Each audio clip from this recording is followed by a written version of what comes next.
Taylor Swift is at the top of it, Benson Boone is at the top of it, Sabrina Carpenter doing very well. We could end up, if we're not careful, in a world where human created music has no value.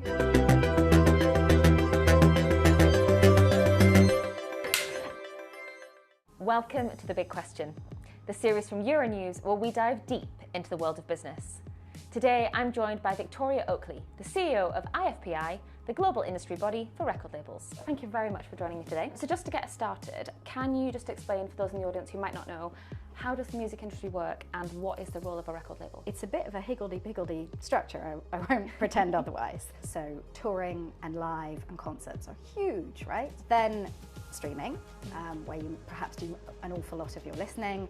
There is publishing, there is songwriting, there is music for film, there's music for adverts, there is merchandising, there's all, this whole ecosystem of different ways in which artists both reach their fans and make money and can thrive as artists. The record labels that we represent as the trade body for the recording industry are the companies and the groups of record labels that take on artists, they find them, they sign them, they represent them, they act as rights holders for them, and they help them to ensure that their music reaches audiences.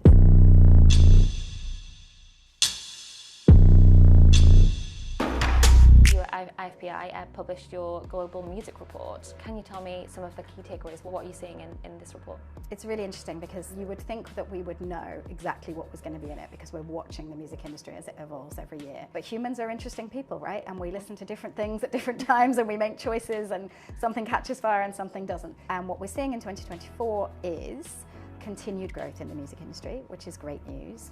We're seeing that there are some very fast-growing regions where revenue from recorded music is up, and that's in Africa, in the Middle East and in Latin America, all growing really, really healthily. And we are seeing some slowing of the overall growth rate, but frankly still in ways that many, many other sectors would be incredibly envious of, I have to say. What's particularly interesting, I think, is in Europe, which had not necessarily been hugely successful, hadn't had very powerful growth rates for the last handful of years, but has really come back and is somewhat bucking the broader trend and showing a growth rate between 8 and 9%. Why do you think that is? We've seen a number of things in Europe. One is around their own artists. So what's really interesting about most European countries is they consume their own music, often in their own language, more than almost anything else. Okay. So yes, major global artists do very well in European countries, of course they do. They are all expressing a clear preference in sales terms for their own artists in their own language. Looking at the music market in Europe specifically, what are the key revenue drivers here? We've seen an increase in streaming, so in the number of subscribers taking up streaming, which means more people listening to more music more often. And it is the main way in which people are listening to music, which isn't true everywhere in the world. We've certainly got some markets, for example, Japan, where physical purchases still play a huge role. CDs? CDs in a big way. We should talk about vinyl though, because that's interesting. I don't know if I would say vinyl is back and that's the future and we're all going to stop listening using platforms and start listening with record players instead. But people are buying a lot of vinyls. You've got parts of the world where they always have, certainly in Asia. So in South Korea it's absolutely huge. And actually in other parts of the world where they're listening to K-pop in particular from South Korea, they often buy it first on vinyl. What you also have is a lot of what we would call superfans buying vinyl as a collector's item.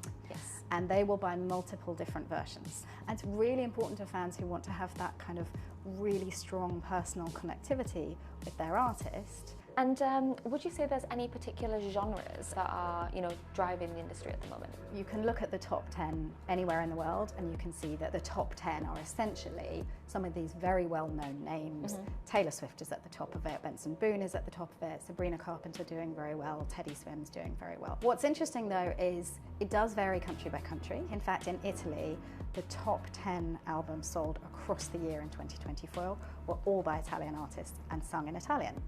So So there is no single answer to what's doing well, because what's driving growth in Italy is completely different to what's driving it in China. And isn't that the great joy of the music business? Yep. That there's something for everyone, and that something you love, I hate, but we can both have access to it.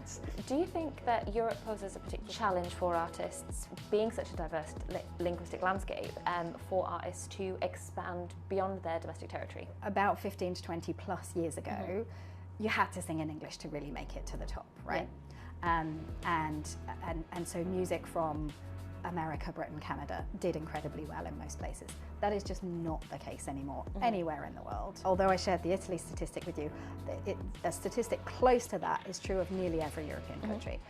Although a lot of people still listen to music in English, there's great joy in listening to music in your own language. It's a celebration of your culture, and you probably feel very deeply connected to it when it's an artist from your town, your country, your village singing in your language. The challenge then is around export. I mean, who'd have thought 10 years ago that every teenager all over the world would be listening to K-pop? They have managed to absolutely export their music, often in their own language. It's become a real phenomenon. And so if South Korea can do it, there's no reason that nobody else can't. A big conversation that's happening in every industry in the world is AI and the role of AI going forward. So what is the stance from record labels on AI usage in music, and what are the concerns? So you said AI, and I'm going to say it depends if you're talking about AI or generative AI. Okay. And the distinction is really important. When it comes to generative AI, I think it's trickier. There's a really fundamental principle, which is that if there is a Gen AI model or a large language model that needs to be trained on vast quantities of high quality material in order to create an output, and it needs to do that with authorization.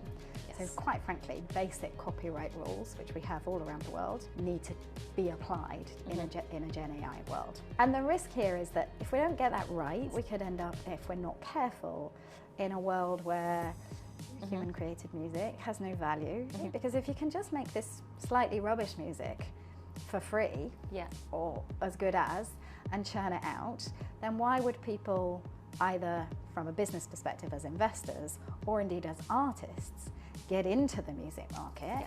I don't want to live in a world where 20 years from now you can't go and see a live concert of a human artist because it's not possible for them to make money as musicians and artists. I think the other risk, possibly, if you move to a world where Gen AI becomes the main producer of music, is it narrows, right?